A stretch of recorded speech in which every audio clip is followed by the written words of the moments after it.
But we can end. Hello, everybody. My name is Chindi. I'm Liz.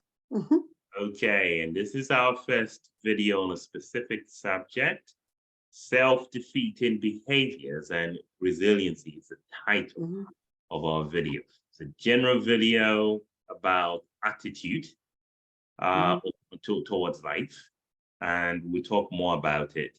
So I'll let Liz start. Liz, can you talk about this in general? How? All right. Well, self-defeating behaviors for me, and I'll just start out with the most classic example in my world is those conversations we have within our head a lot of times when we have set goals, or we say, this is what I want to accomplish, and then we self-sabotage. Self-sabotage is that we become part of the problem as to why we're not achieving a desired goal. And a lot of times people will say, the experts will say, well, when you set a goal, you should be SMART, the SMART acronym, which means specific, measurable, achievable, and those aspects. And they tell you that, but then you look at it and you go, okay, I have a goal of losing 10 pounds. Is it realistic? I don't know. Am I going to lose 10 pounds in a week? But then every night I sit home and eat a dozen of cookies and a half a gallon of ice cream. Well, maybe not a half, maybe a quart, but that's a self-defeating habit. I mean, I've done it. I'm maybe not a half a gallon, but I have sat there and ate like Chunky Monkey or something like that when I'm feeling in my feelings, like something's not going right or whatever the case may be. Yes, I will sit there and eat. I will eat, and then I'll be like, oh, I really wanted to work out or whatever. So, but with that in mind, that's an example that's to my heart. Is like, yeah, I will eat something when I get stressed out, and will, even though my goal may be to lose weight or not eat as much sugars or try to eat healthier. That's a self-defeating behavior when I'm allowing myself to get into my emotions and eat. When I could have made a better choice, like I could go to the gym and work out. So therefore, I will relieve stress, get clarity, and perhaps discover other options to achieve whatever my goal is. But that's my example of self-defeating behavior. I'm sure I can come up with a lot. What about yourself? Very interesting. What about yourself? Oh, for me, I think one of the things I've noticed is this idea of procrastinating, postponing, right? Like you keep saying, I'll do it tomorrow. I'll do it tomorrow. Next thing you know, it's already past. And I think this is a huge issue for me, even up to today. I mean, I've improved, but sometimes I'll postpone something. I'll keep postponing something until it's kind of too late. Eating for me also has a problem. People won't believe it. Oh no, that's been an issue. Exercising, I've been pretty disciplined for a long time, but eating has been an issue. So I love those cookies, and I do like, I love Burger King and McDonald's once in a while. I love that. I love that kind of food. And I've thought about going healthy. If I'll go healthy, then I'll go back, and then I'll go healthy, and I'll go back. And it's self-defeating behavior, because even if I'm exercising, you want to do the best you can, because exercise by itself, it's good to an extent, but if you're not eating well, that can affect your body too. So you need to eat well too. It's not just, exercise and I'm good. You have to exercise and eat. Well, of course, if you're doing neither, that's pretty bad. But if you, that's one of the things. So that procrastinating of, I'll eat well tomorrow. I'll begin eating well tomorrow. I'll begin eating well tomorrow. I mean, I'll tell you what, some weeks back, right? So I'll begin eating well. And I go with my friend to the gym. And I'm like, before I go to the gym, I go into Walmart, right? And I look at it and I see a Snicker. And I'm like, I bought 2 Snickers ate 2 Snickers before. Now you might think that's not a big deal, but I had made a disciplined effort to say, I'm not going to eat anything sweet anymore. I'm going to be this healthy individual now from now on. And then I go there and I find myself eating 2 Snickers. I'm just like, why did I do that? What was going on? And I think that's what it is. So I understand where people are coming from, but I think one of the things that's helped me is writing down what my goals are and saying, I'm going to do it. Because when you write it down, it's much more harder to deviate because you read it. Yeah, so that's just, yeah. Right. Well, do you think that sometimes we as human beings, or we don't celebrate the small wins? So like an example of that is, okay, I didn't eat 5 Snicker bars today, but maybe I only ate a half of a Snicker bar. So that's 100% improvement, right? Exactly. You know, and I find that when you start looking for substitutes, like that chocolate bar. So, okay, so Snicker bar, I'm not gonna eat a whole one. I'm gonna buy the ones that have the two tiny mini Snicker bars, and I'm only gonna get that kind of bar so I can have one today and one tomorrow. So you're like rewarding yourself. And then you're gonna drink a lot more water. You're gonna start, putting more fruits and vegetables in your diet. But I also think when you put yourself in like a gym environment, or you start doing activities around people who are athletic, because who you surround yourself will help change your mindset in terms of some of the decisions you'll make, even with food, be it your career, be it school. Because if you ever noticed when you were in college, or if you went to school, or if you're in any kind of training program, when you're in that environment, you're in the zone. So you tend to go along with the crowd. You know what I mean? Exactly. You might be a little bit more disciplined. I totally agree with that. Totally agree with the group thing. Like the people surround you will determine. I think there's somebody who said, I forgot the exact saying. I think something like the 5 closest friends of yours will determine like the amount of income that you're worth. Yes. If your friends are like, if you take the average of those 5, that's approximately how much income that you're making. So it's very interesting when you understand that in terms of health and other things and what you do, who your friends are do matter. Right.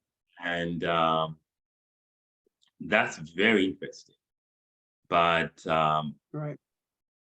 yeah, it's one of those things. I think that's I think it's amazing. I know, like Steve Harvey, one day I was listening to one of his podcasts, and he said until he took a first class flight, he had no idea what the experience was. But now that he's flown first class, that is the only way he wants to travel.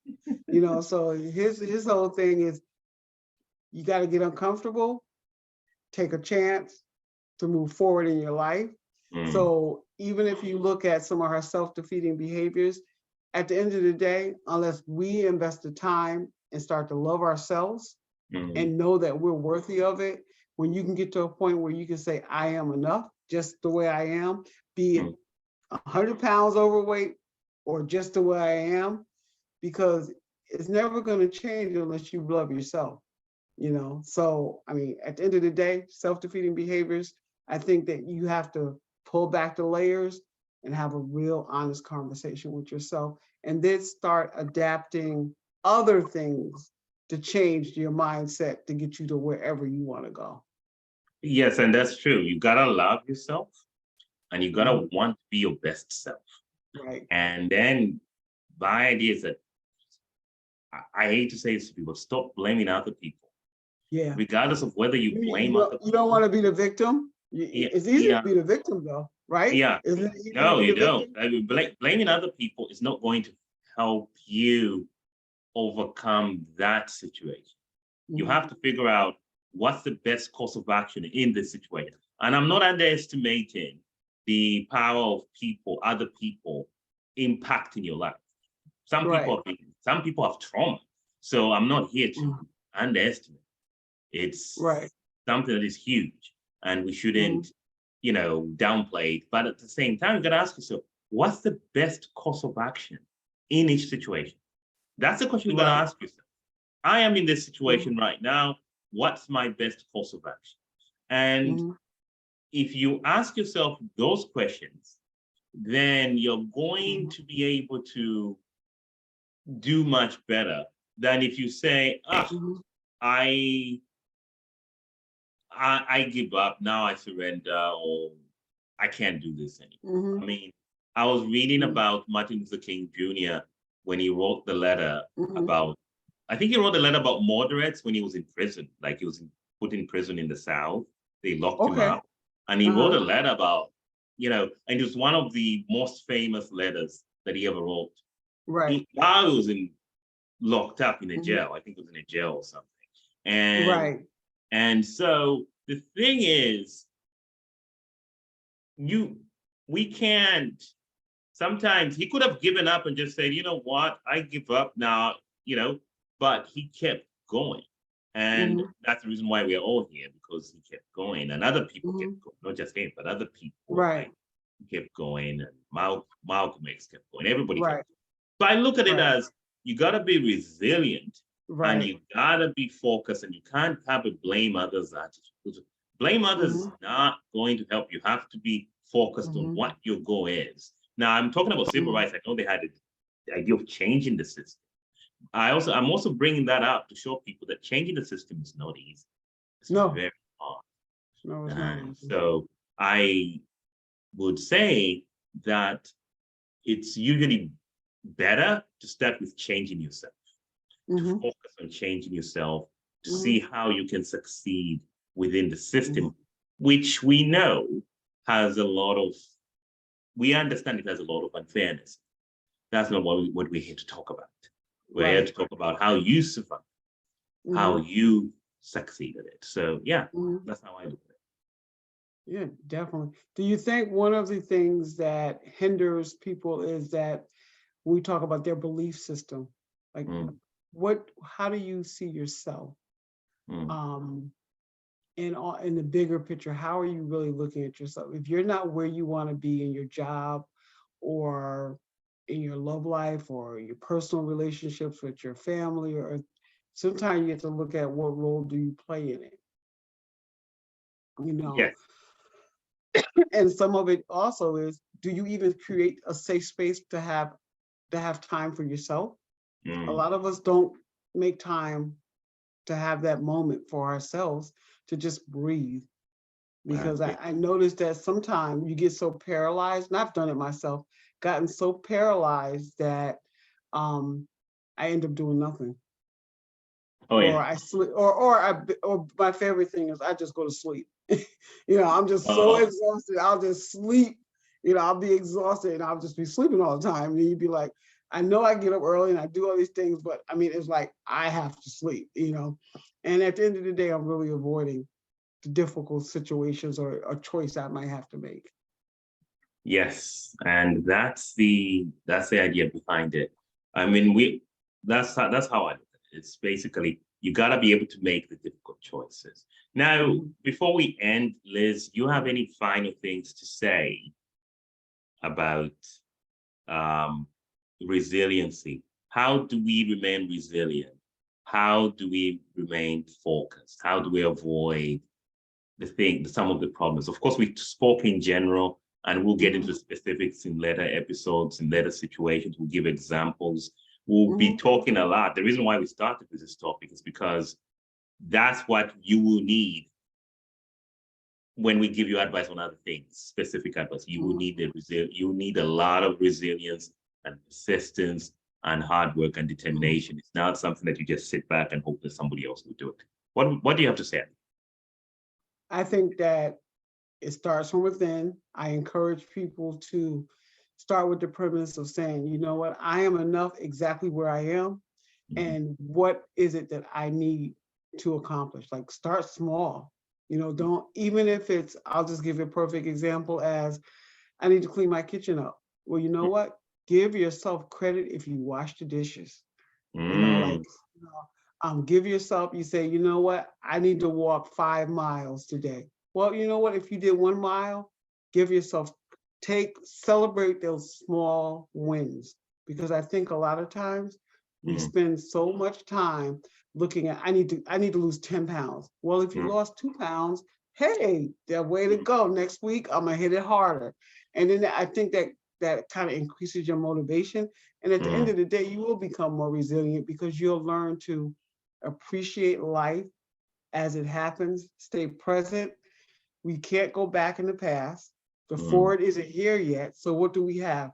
What we have is what we have now. The present, So exactly. if you stay in the present and breathe and Mm. celebrate wherever you are and those that are around you who support and celebrate you, I think that the transition to the next level, whatever that looks like, is a lot easier. All right. Thank you very much, Liz. I do appreciate it. And Thank please you. do like, do subscribe, do share information. I did not put that in our introduction. Can you believe that? But it is in this video. So everybody who's watching this video, please do that and keep sharing our products because we would like to do live, maybe even phone-ins in the future.